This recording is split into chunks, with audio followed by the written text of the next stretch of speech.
Question and answer 39. Placement and storage of sutra booklets. Question, Masterlu, what is the correct way to store sutra booklets? What shall we do if sutra booklets have been stored inappropriately and have become moldy due to exposure to moisture? Which mantra or sutra shall we recite for our negligence?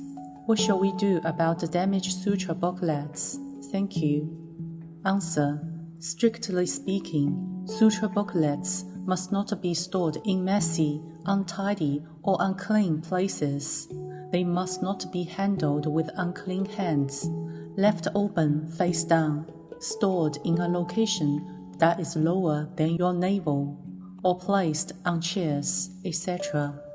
For example, sutra booklets must not be placed in places that have an impure energy field, such as toilet, bathroom, etc. They must also not be left among miscellaneous, inappropriate books or novels, for example, pornographic novels.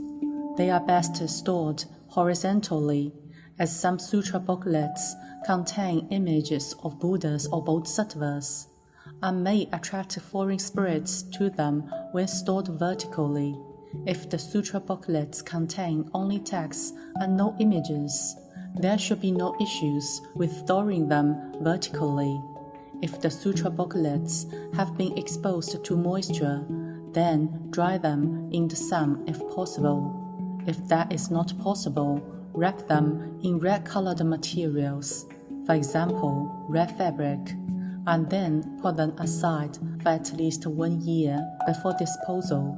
After 1 year has passed, you should proceed by reciting the 88 Buddha's Great Repentance 7 times. Then wrap the sutra booklets and take them to a temple or monastery. If the sutra booklets have been severely damaged, you should recite the 88 Buddha's Great Repentance 21 times. If the sutra booklets became illegible long ago, then they are no longer considered to be sutra booklets. In that case, you can dispose of them at your own discretion.